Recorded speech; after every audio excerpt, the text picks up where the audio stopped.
দেওয়া, গলার মধ্যে রশি টেনে ছেঁচড়ানো, পাথর দিয়ে চাপা দেয়া, বালুর মধ্যে শুইয়ে রাখা। যারা আরবে গিয়েছেন বা যাওয়া আসা করেন তারা ওখানকার গরম সম্পর্কে জানেন, কিছুটা ধারণা আছে। বেলাল রাদিয়াল্লাহু আনহুকে বলা হচ্ছিল যে তুমি ধর্ম ত্যাগ করতে হবে না, খালি খালি বলো যে লাতের কসম, উজ্জার কসম, খালি এতটুকু বলো। তোমার আল্লাহকে গালিও দেওয়া লাগবে না, তুমি খালি বলো লাতের কসম, উজ্জার কসম। আর তিনি বারবার বলছিলেন আহাদুন আহাদ, আহাদুন আহাদ। যত মারা হচ্ছে তত বলছেন আল্লাহ এক, আল্লাহ এক, আহাদুন আহাদ। এরপরে সূরা নাজিল হয়ে গেল কাফেরদের প্রশ্নের প্রেক্ষাপটে, বলো আল্লাহ এক, আল্লাহু আহাদ। এই আহাদ শব্দটা আল্লাহ পাকের কাছে এতই কবুল হয়ে গেছে যে আল্লাহ পাক নিজের পরিচয় দিচ্ছেন প্রথম, বলো আল্লাহ এক। এই এক শব্দ দিয়ে, আহাদ শব্দ দিয়ে সমস্ত মুশরিকদের, যত দ্বৈতবাদী আছে, ভুক্তবাদী আছে, তাদের সবার ভিত্তিটা ভেঙে দেওয়া হচ্ছে। আমাদের আজকের নির্ধারিত সূরা হচ্ছে সূরাতুল ইখলাস, সূরাতুল ইখলাস। আচ্ছা, প্রথমে আসি যে সূরা শব্দের অর্থ কি। সূরা শব্দের অর্থ কি? অধ্যায়, অনুচ্ছেদ, চ্যাপ্টার। সূরা শব্দের আরেকটা অর্থ আছে, সেটা হলো উঁচু স্থান, উঁচু স্থান বা চূড়া। চূড়া যেমন আমরা বলি পাহাড়ের চূড়া, এরকম উঁচু স্থান। এমনি সূরা বলতে অধ্যায়, অনুচ্ছেদ, চ্যাপ্টার বোঝায়, পাশাপাশি উঁচু স্থানও বোঝায়।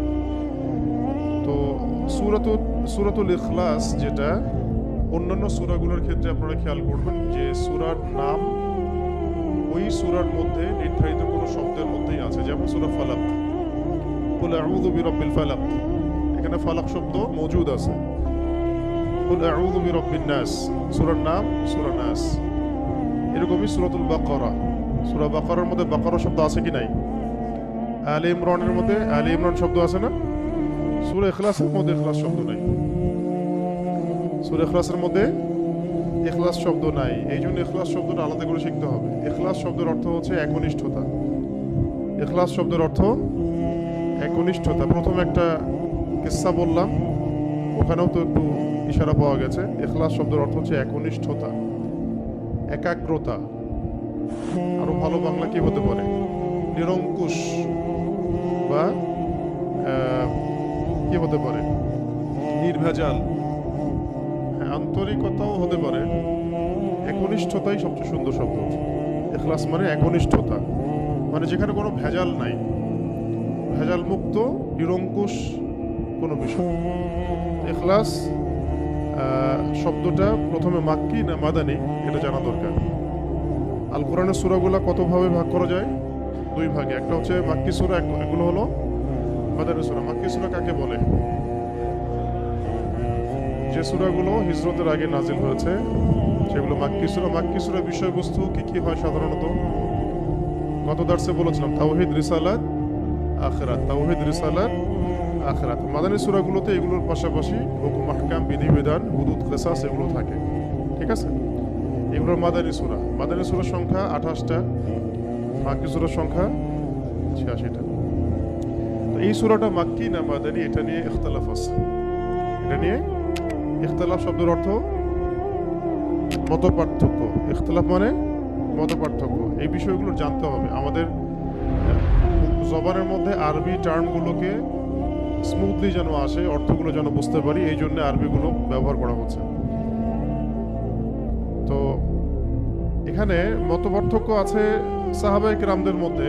তবে এটাকে সমন্বয় করা যায় এভাবে যে এমন হতে পারে যে সূরাটা দুই জায়গাতেই নাজিল হয়েছে, মক্কাতেও মদিনাতেও। যেমন একটা ঘটনা আছে, সেটা হলো আব্দুল্লাহ বিন মাসউদ রাদিয়াল্লাহু আনহু থেকে। আব্দুল্লাহ বিন মাসউদ রাদিয়াল্লাহু আনহুকে কিন্তু বিশিষ্ট সাহাবী তিনি, এবং কোরআনের যারা রাইসুল মুফাসসিরিন, মানে কোরআনের সবচেয়ে বড় তাফসীর কারক, ব্যাখ্যাকারক সাহাবী, তাদের মধ্যে তিনি একজন। আব্দুল্লাহ বিন মাসউদ রাদিয়াল্লাহু আনহু আবু জেহেলের গর্দান কেটে নিয়ে আসছিলেন যে সাহাবী। আব্দুল্লাহ বিন মাসউদ কোন সাহাবী? আবু জেহেলের বদর যুদ্ধে গর্দান কেটে নিয়ে আসছিলেন যে সাহাবী। আবু জেহেলকে তো প্রথমে একেবারে শেষ করে ফেলছিলেন দুজন আনসারী সাহাবী, তরুণ তরুণ আনসারী সাহাবী মুআজ রাদিয়াল্লাহু আনহু। পরবর্তীতে আব্দুল বিন মাসউদ রাদিয়াল্লাহু আনহু তার বুকের উপর পা রেখে তার গর্দান কেটে নিয়ে আসেন। তো তাকে মক্কাতে সবাই বলতে কাফেররা তুচ্ছ তাচ্ছিল্য করত আব্দুল বিন মাসউদ রাদিয়াল্লাহু আনহুকে, কারণ তিনি নিচু বংশের ছিলেন তাদের তুলনায়, যেমন বনু মখজুম, বনু হাশিম, তাদের তুলনায় তার বংশটা ছিল একটু নিচু। এই কারণে তারা তাকে তুচ্ছ তাচ্ছিল্য করত। এবং তার পায়ের ব্যাপারে একটা কথা আছে যে তার পাটা একটু চিকন ছিল, সরু ছিল। এই কারণে অনেকে হাসাহাসি করত। নবী সাল্লাল্লাহু আলাইহি ওয়াসাল্লাম তার পায়ের ব্যাপারে একটা রিওয়ায়াত আসছে কিন্তু, যে এই পায়ের ওজন মিজানে বহু ভারী হবে। ওই পা আবু জেহেলের বুকের উপর দিয়েই তিনি তার গর্দান কেটে নিয়ে আসছেন।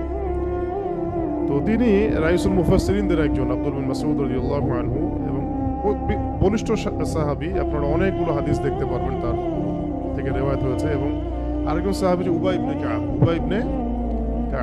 কাব কোন সাহাবী, যাকে ওমর রাদিয়াল্লাহু আনহু তারাবির সালাত পড়তে বলেছিলেন, মনে আছে?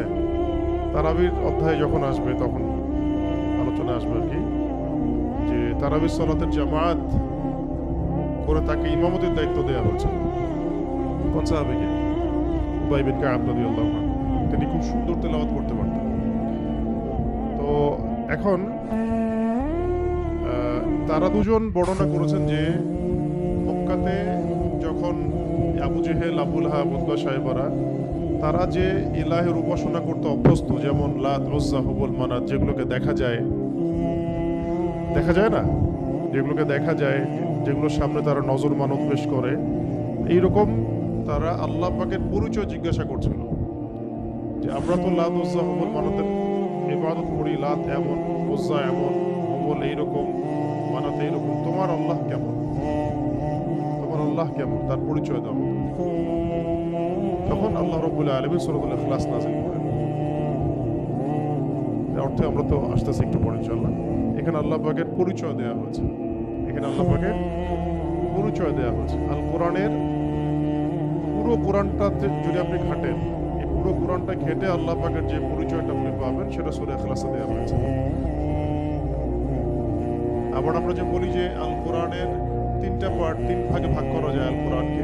এক ভাগ হচ্ছে তাওহীদ, এক ভাগে কি তাওহীদ, ওই এক ভাগ তাওহীদের পুরোটাই আপনি সূরা ইখলাসের মধ্যে পাবেন।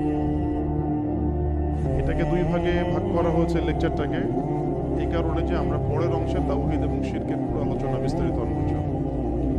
আচ্ছা, এরপরে আসেন, এই দুজন সাহাবী রিওয়ায়াত করেছেন যে এটা মাক্কি সূরা। মক্কায় আবু জেহেল, আবু লাহাবরা এইভাবে যখন তর্ক করছিল, আল্লাহ রাব্বুল আলামিন এইভাবে সূরা ইখলাস নাযিল করেন। আরেকজন সাহাবী আব্দুল্লাহ ইবনে আব্বাস রাদিয়াল্লাহু আনহু, উনিও বিখ্যাত সাহাবী, রাসূল সাল্লাল্লাহু আলাইহি ওয়াসাল্লামের চাচাতো ভাই আব্বাস রাদিয়াল্লাহু আনহুর ছেলে।